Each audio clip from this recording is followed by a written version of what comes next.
Hi everybody and welcome to my latest video.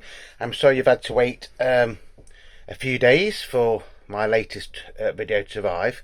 I've been working stupid shifts at work, but I've had two interesting parcels come over the past week. We are going to look at one today.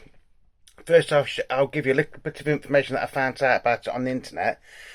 This LP was released in 1984 and it was produced by EMI to celebrate the rebuilding and reopening of the Cavern Club in Liverpool on April the 26th, 1984. The album contains some of the most famous recordings to emerge from the Merseybeat era. The album features tracks from various artists including the Beatles, Gerry and the Pacemakers, Billy J. Kramer and the Dakotas, The Foremost, The Swinging Blue Jeans, Cilla Black and others. The album is available on Discogs and eBay. Now at the time you could only ever get this album in the Cavern Club. It was never released to record shops or the general public. You had to actually go to Liverpool and go to the Cavern Club to originally get this in 1984. Now having a quick look on eBay and Discogs this morning, I mean, there's one on eBay of this album. Okay, it is virtually mint and they want £120.93. There's another one on eBay, which is roughly similar condition to this. So the disc is virtually mint, but the cover is slightly damaged. They want £65 for that.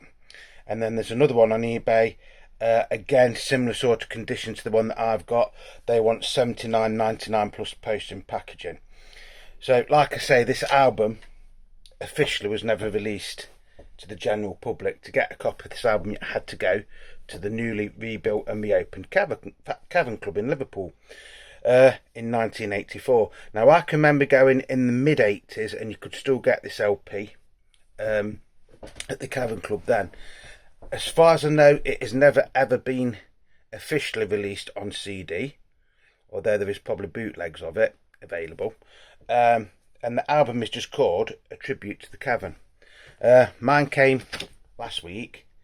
I have opened it and I did have a quick look at it, but I have not cleaned it or played it, so technically you are seeing it as how I am seeing it now. So like I say, this album usually goes £50 plus, £50 to £150. The catalogue number is CAV1, CAV1, and it features 16 tracks. The first side is like various artists. The second side is all Beatles songs, so you get 8 Beatles songs and then 8 other songs. And to be honest, there's some really fantastic songs on this. You do get the hype sticker on it with the Cavern and exclusively available from the Cavern. There and there. Like I say, it was produced by EMI and it is on Parlophone, believe it or not. This compilation 1984 EMI Records. You do still get the old Emitex advert there. Tribute to the Cavern, 16 original hits by the Beatles, Joe and the Pacemakers, Billy J. Kramer and the Dakotas, Cilla Black, The Foremost and the Swinging Blue Jeans. And that is how the Cavern used to look. Now where this chap is here, that is the original door to the Cavern Club. If you go to the Cavern Club as it is now, this door, or the entrance is slightly down here, but this doorway here does still exist, and that is where there's a statue of Cilla Black basically outside that old doorway. It has changed a great deal since then. So you do get some very basic sleeve notes. So the tracks are side 1, which isn't the Beatles. You get Bad to Me, 1963. That's Billy J. Kramer and the Dakotas. Then you get Hello Little Girl, again 1963, that's The Foremost. You'll Never Walk Alone by Joe and the Pacemakers, fantastic song, again 1963. The Hippie Hippie Shake, The Swinging Blue Jeans, again published 1963. The Beatles did a version of that very, very early on in their career. Bad to Me and Hello Little Girl I've actually written by John Lennon and Paul McCartney as well. Then you've got Little Children, again Billy J. Kramer and with the Dakotas, 1964. You're No Good, The Swinging Blue Jeans, again 1964. It's For You,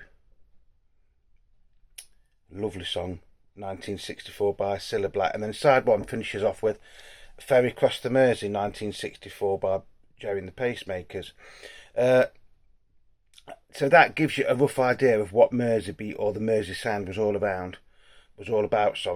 And all of these bands or artists did actually at one time or another play in the original Cavern Club. Side 2 is the Beatles. I mean, really, this may should have been the other way around, with side 1 the Beatles and side 2 the various artists. But I think this was more of a tribute to the Cavern, the more to tribute of the Beatles. Or the Beatles are the most famous band that ever played there, aren't they? So side 1 kicks off with Love Me Do by the Beatles, 1962. Then you've got I Saw Her Standing There, 1963. Twist and Shout, 1963. She Loves You, 1963. Money, 1963. I Want to Hold Your Hand, 1963. Can't Buy Me Love, 1964. And then A Hard Day's Night, 1964. Now, I should imagine that at some point the Beatles did do a live version of Love Me Do, I Saw Her Standing There, Twist and Shout, and Money in the Cavern Club. I don't think, I could be wrong, but I don't think they ever did a live version of She Loves You. But like I say, I could be wrong on that one. I Want to Hold Your Hand, Can't Buy Me Love, and A Hard Day's Night, they never did live at the Cavern. So, you know, maybe they could have put a couple of more of the early hits on there. But I suppose it's all to do with copyright and stuff like that. As a compilation, though, it is very, very good. And like I say, that is how Matthew Street used to be. This has got some slight damage to it, which is why I got this very, very cheap. Like I say, usually these go from £150, £50 up to about £150, depending on the seller and the condition of the record. This has got a slight rip just there, or mark. I think, from the looks of it, somebody's put a cup of coffee or something on that, a hot drink, and then took it off and it's stuck. The rest of it is actually in really, really nice condition. Like I say, it's very... I've been after this album for years and years and years, to be honest, and this is the first time I could ever afford to get it. And I didn't pay the silly money that's on there. So it is on a 2-box EMI Parlophone silver and black label. It is mono. Everything on there is mono, I think. In fact, to be fair, looking at this, it is a little bit dusty, but there is no spindle wear, so I'd be very surprised if this has ever been played.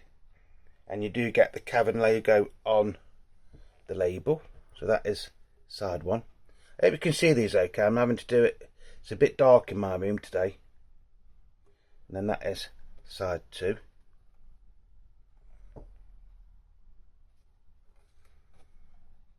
Like I say, a really, really nice bit of the history of the Merseybeat, history of the Cavern, history of some of the groups that were managed by Brian Epstein, and of course basic early history of the Beatles, isn't it? You do get sleeve notes saying about all the songs and things like that on it. A fine selection of songs, I think, on here. I do love this cover. I think this cover is absolutely amazing. And as I've said before, you know, I've been after this for years and years and years, this LP. And every time I've seen it, it's been between 50, 75 or £100, even at record fairs.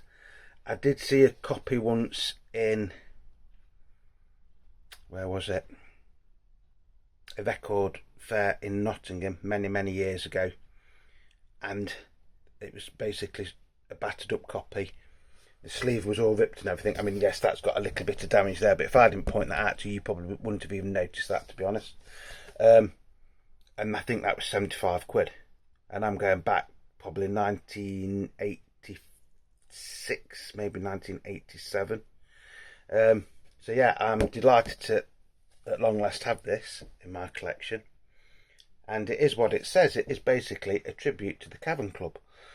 You know, the Cavern Club is probably one of the most famous, or if not the most famous club in the world, isn't it? It started off as a jazz club, then obviously the Beatles played there, many other early 60s bands played there, not all from Liverpool. The Who played there, apparently David Bowie played there, earlier on in his career when he was still Davy Jones. Mark Bolan was supposed to have played there again in the early 60s or mid 60s. I'm not sure if the Rolling Stones ever played there or not. But even now, some people say it's not the Cavern Club. It's a mock Cavern Club, which it may be. I don't know. All I know is every time we go to Liverpool and we go in there, we have an absolutely fantastic time. If you ever go to Liverpool and you're a Beatles fan, you've got to visit the Cavern Club and you've got to go down Matthew Street. Simple. That is what I think anyway. Would I pay £175 for this? No. Would I pay £50 for it? Maybe. If I'd got the money, something I've always wanted, then yes I would. Like I say, I didn't pay anywhere near that. I paid the grand sum of £20, and that was with the postage and the packaging. And I only got that cheap because of that little bit there. And once it's in a fat protective sleeve, you're not going to see that anyway, are you? So there is the photos of some of the other people that are on it. And then obviously on there the Beatles. That's quite a famous photo of the Beatles, isn't it? I can't remember. That was used on something else, wasn't it? And then, like I say, that is what the crowds used to be like when you used to go in the Cavern in the 60s. Like I say, the Cavern Club is a fantastic place to go and visit if you are ever in Liverpool. The only thing is, and this isn't a criticism, I can understand why they do it, is that now you have to pay to get into the Cavern Club. It used to be free. Up to a certain time it used to be free. But it is a business, isn't it? You know, they're there to sell drinks. There's always music acts on from when it opens to when it finishes, whether it's just somebody with an acoustic guitar or a full band. There's music playing in that club for over 12 hours a day, every day of the week. They do charge you, I think it's £5 each now to get in, but that lasts for all day, so you could spend all day in there.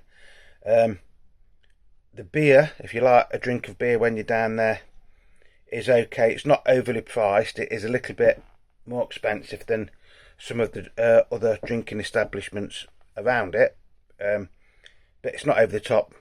I mean, I've paid more in ordinary pubs in Liverpool than what I pay for a pint down the Cavern. The only thing is they do give it you in a plastic pint glass, or plastic glass. Is it I don't know. It's in a plastic cup, which sometimes doesn't make it taste that nice. Again, not a criticism. You can take bottled water and that lot down there if you wanted, so you could sit there and just drink water. I've seen some fantastic acts when we've been to Liverpool in the past. The last time we went to Liverpool earlier this year, unfortunately we didn't go in the Cavern Club. I can't remember why we didn't go. We was going to go and then we went somewhere else in the end, and then we went home the next day. So the day we was going to go, something happened and we ended up not going.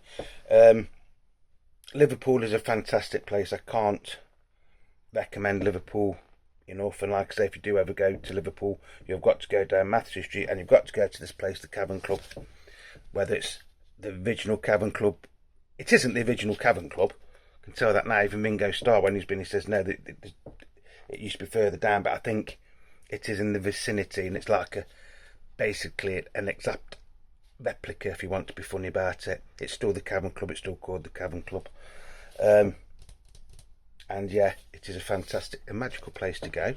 So here's the Cavern Club, who next year will be celebrating their 40th anniversary of being reopened, won't they?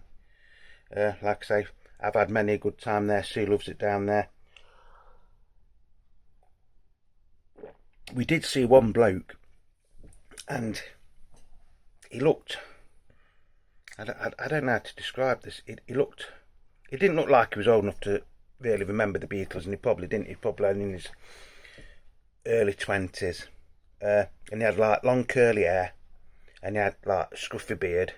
I don't mean that horrible, but you know, not the typical sort of person you'd think that'd be on stage.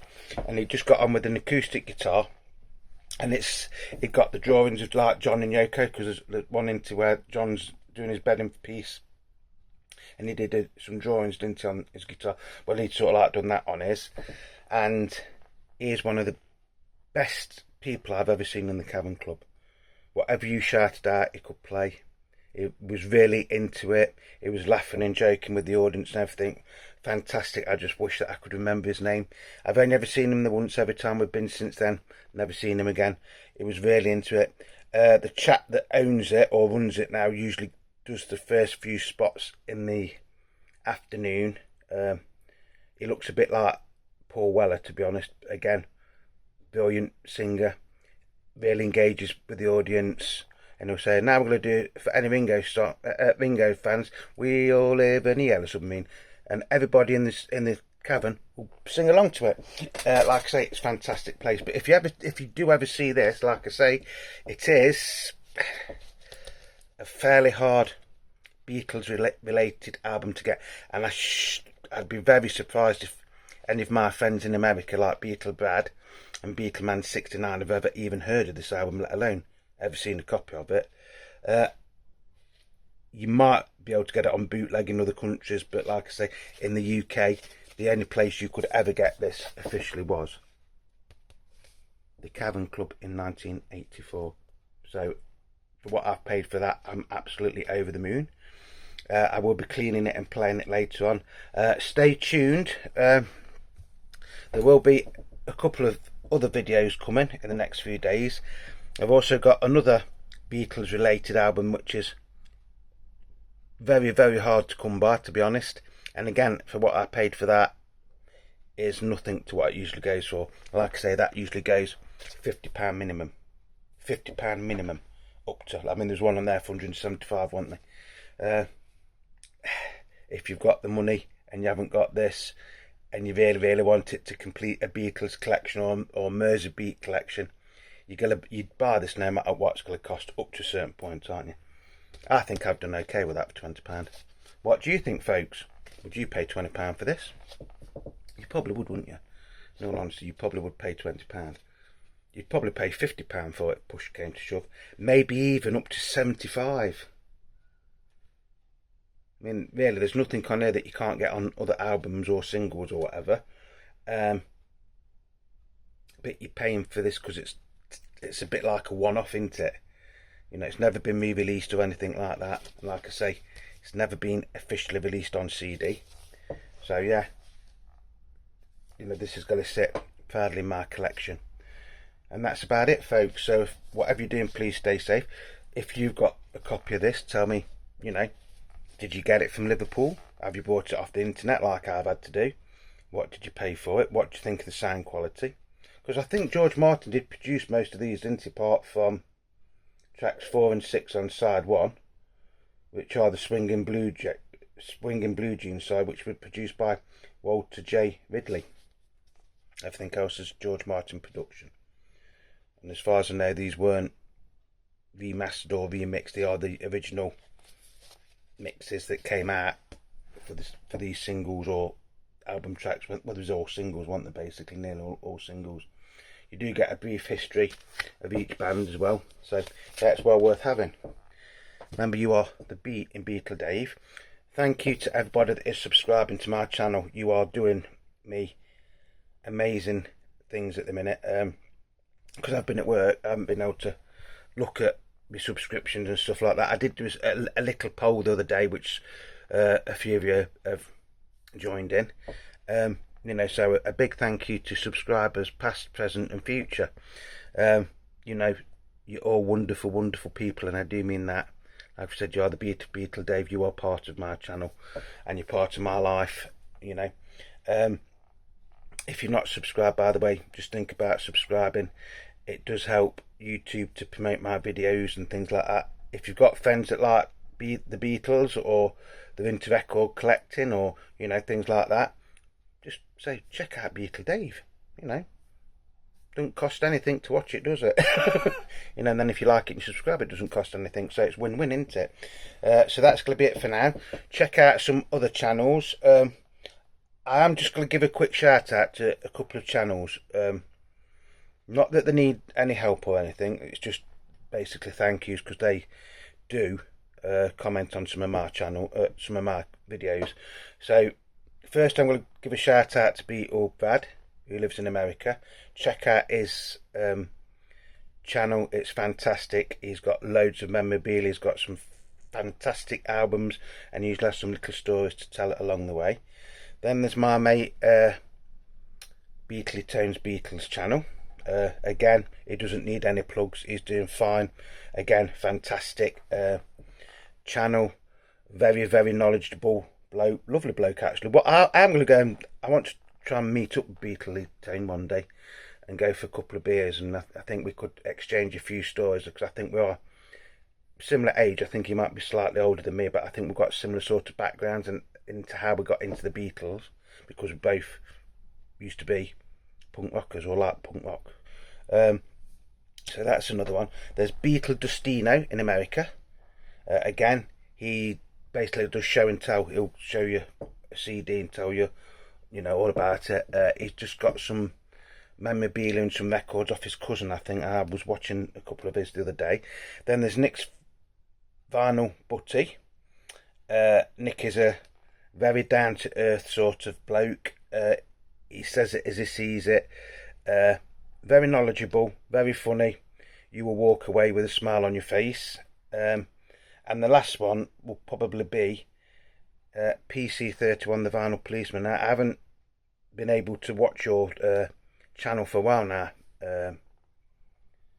Mike, basically because of all my work commitments. After Christmas, I've got some thinking to do. I'm not going to say a lot about it. I've just got some thinking to do, because I'm getting old now, and there's something that I want to do, and I think if I don't do it in the next few years, I will probably never ever do it. So stay tuned. You might find out a bit more about that, you might not. And that's about it. Thank you. Like I say, thank you to everybody that is supporting me, watching my channel, leaving likes, leaving comments. I do try and get back to all your comments. I don't ignore any comment. If I haven't got time to reply in full, you will get a like and a heart. I do try and reply to most of them, don't get me wrong, but again, it's time with my work commitments and things like that. And that's going to be it. So if you want to leave a comment, please do. If you've got any comments on this album, by the way, I would love to hear from you about this. Like I say, I've only ever seen one of these in the wild, and that was many years, well, two if you count. Once they did have one in the Cabin Club in the early 80s, but it wasn't for sale, which, believe it or not, it was like in the cabinet. Oh no, you can't have that. That's the only one we've got left. And you know, that was probably 1986. So I think these are, yeah, not exactly mega rare. But like I've just shown to you what they've been on there. £175, stuff like that. So anyway, I hope you've enjoyed my little video. Whatever you're doing, please stay safe. If you live in the UK, it's going to be very cold and icy over the next few days, so you know, be careful, you know, that if you're walking on paths that they're not slippy, and if you're driving and things like that. And I will see you all very soon. So until the next time, it's Beatle Dave wishing you all peace, love and happiness. Cheers, my dears.